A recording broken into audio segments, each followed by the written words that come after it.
Hi guys, so welcome back. Um, so in today's video, I'm going to be discussing a subject that is very close to my heart myself. So I'm going to be talking about mental health. I suffer with mental health myself. A few of my friends suffer with mental health. But before I start this video, I do want to make sure that I'm only explaining what I have experienced in mental health. I understand that different people suffer different ways, and some of the symptoms that people have had, sometimes it might not be something that obviously I experienced myself. There are a lot of different mental health illnesses out there.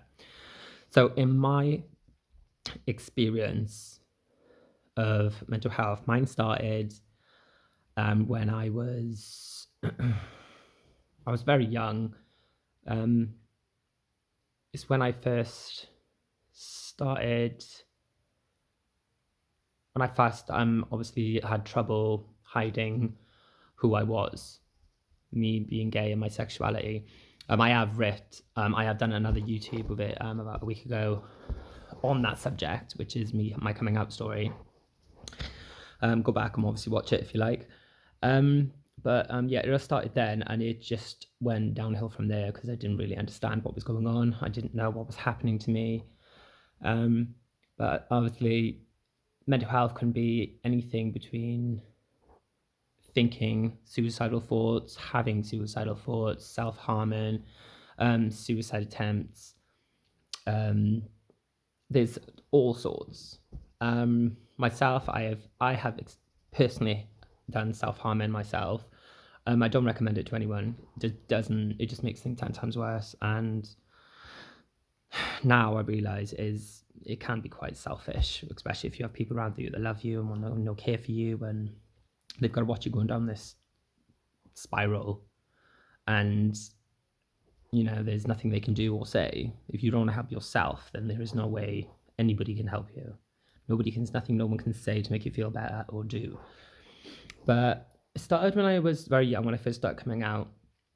I started self harming, um, but it was like people thought it was like a cry for help, but it's not. It's a release sort of thing for me. It was.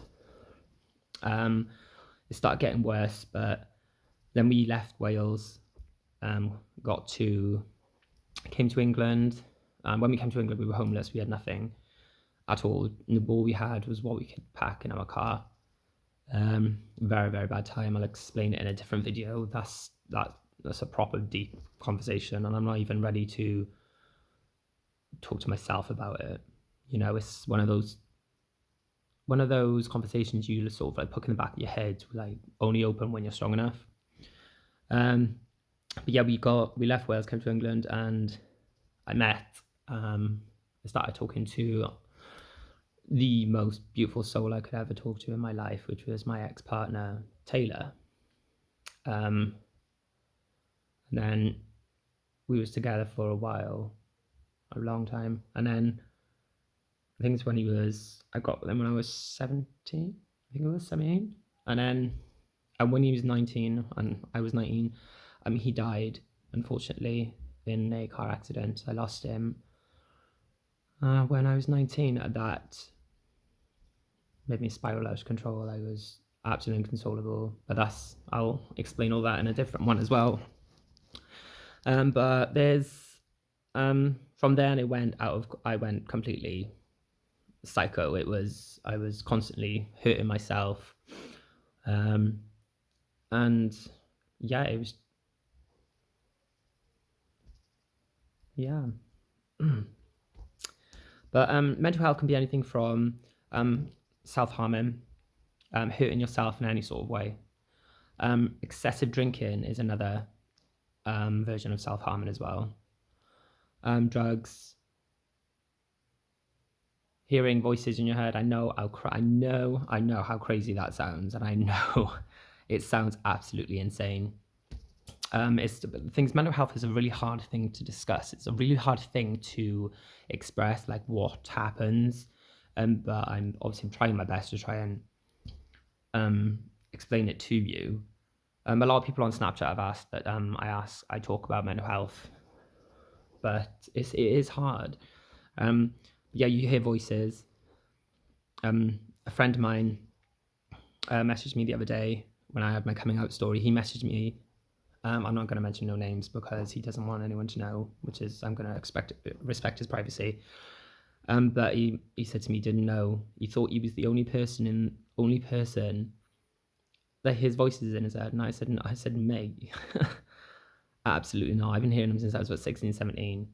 But it depends how strong you are, if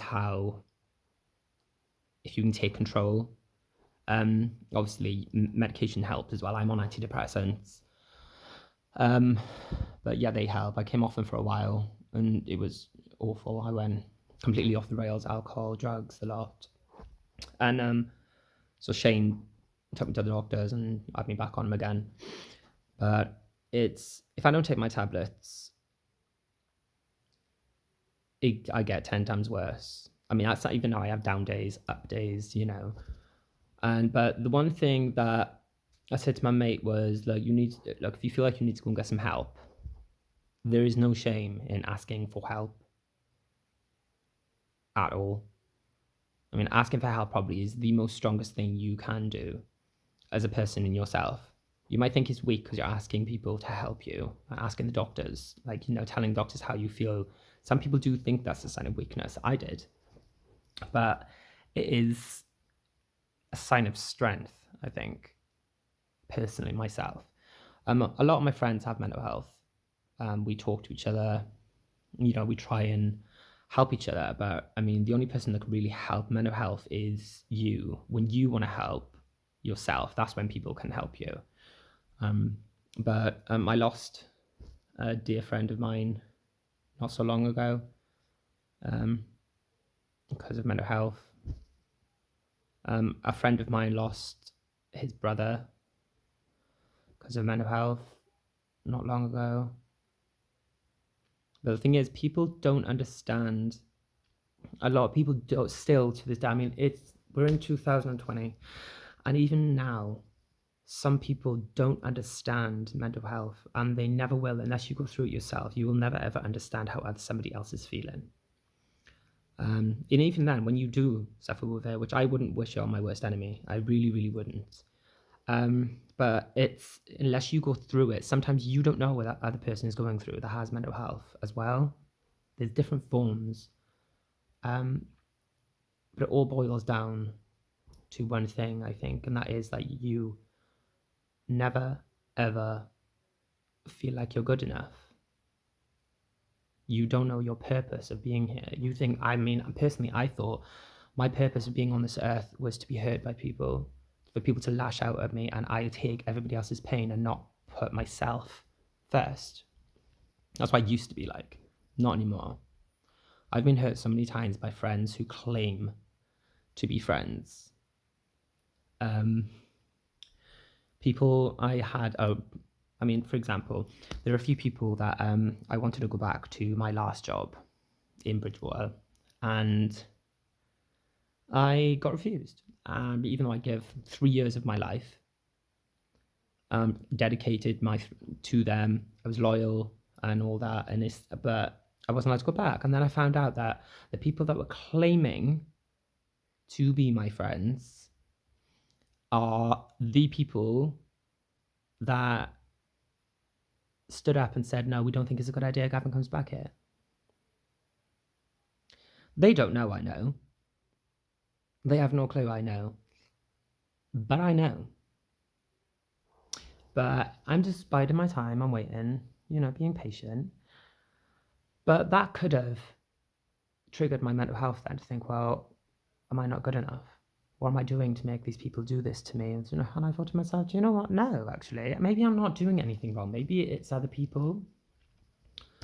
And it is other people. But the one thing I always think about whenever I have a really bad episode is there are people out there that are suffering worse, a lot worse than I am, and getting up every day and surviving. And if they can do it, by damn, I can fucking do it. I can do this. My mum she doesn't suffer from mental health, but she has a brain tumor. She is the strongest woman I have ever known in my entire life. She gets up every day. I mean, she's like, she's had a tumor removed, but her ear is like down here where they've taken the bone away, and they've had to like shave her head here, and she's lost all her teeth. She loved her teeth. She's like me. She loves her teeth like me, and it upset her. The one side of her face has gone down slightly from the operations, and she can't walk far. She's tired all the time because it just drains her. She's got a shunt in, which connects for her brain down to her stomach, a pipe to drain the fluid. But to me, she is the most beautiful human that's ever graced this earth, and the strongest human that's ever graced this earth as well. Mum, if you're watching this, I absolutely adore you. I love you. And when all this shit is over, I am coming straight down to see you. But if she can get out of bed every day, smile, put on a brave face, stay strong for her kids, who am I to let mental health and depression get me down? The one thing you need to take from this video is there is always someone going through a lot worse than you. Always. And you are not alone. You are not the only person going through mental health. There are millions of people around the world going through mental health and struggling with everyday life. Struggling to get out of bed in the morning, struggling to even set foot outside the door because anxiety kicks in the minute you reach for the door handle. And the minute you reach for the door handle, you start shaking, you feel sick, you start sweating, and eventually you burst into tears because you are that frightened. You're that frightened of what is beyond that front door and what people are going to think of you, how people are going to look at you.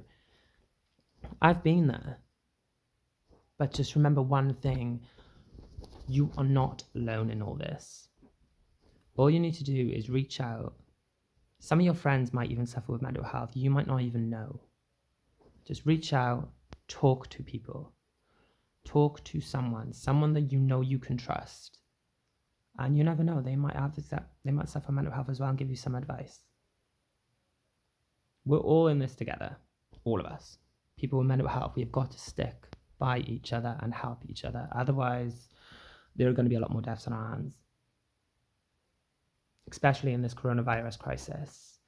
You know, it's playing a lot of mental health. It's playing a lot of people with mental health up. It's not being able to go outside and not knowing if you're going to catch this virus and, you know, not going to wake up tomorrow morning. You don't know that. Nobody knows. But anyway, I'm going to end this video now because I'm blabbering on. But the last thing I'm going to say is always think about your own mental health before you think of anybody else's. Your mental health is more important than anybody's because you need to be strong enough to help yourself before you can help someone else. And like I always say, you were giving this life because you are strong enough to live it. You wouldn't be given this life if you weren't strong enough otherwise. Anyway, I'm going to go. Make sure to subscribe, to like this video, and share it. And I shall see you all on the next video. Bye, guys.